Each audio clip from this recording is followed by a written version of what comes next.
20 minutes after 6 o'clock, there were several significant events this past year that reshaped the future for the Mahoning Valley. 2019 will be known as the year we lost a plant, gained a plant, lost a newspaper, and started talking about our flooding problems. First News anchor Stan Boney looks back now at the top stories of 2019.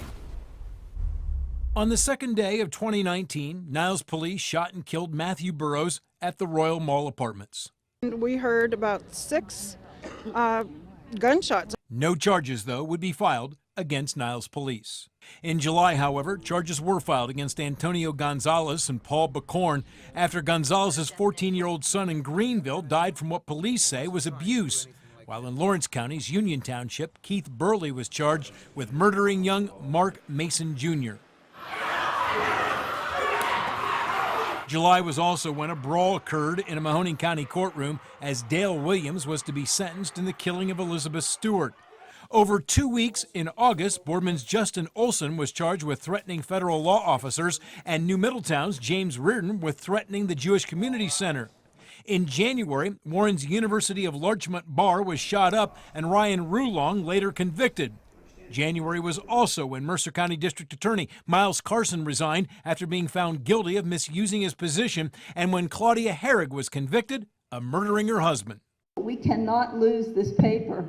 One of 2019's biggest stories came on June 28th when the Vindicator announced it was closing. On the alternative left was closing. The day after the final Vindicator was published on August 31st, the Tribune Chronicle started its edition of the Vindy.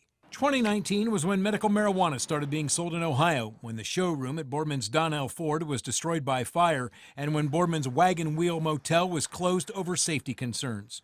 It was when Justin Jennings was named the new CEO of the Youngstown Schools, when a ruckus broke out at a Canfield School Board meeting after police accused the superintendent of not following safety procedures. Cannot conduct yourself in a civil way, there's the door. And when New Middletown Police Chief Vince DeGidio resigned after an investigation found sexually explicit videos on his work computer.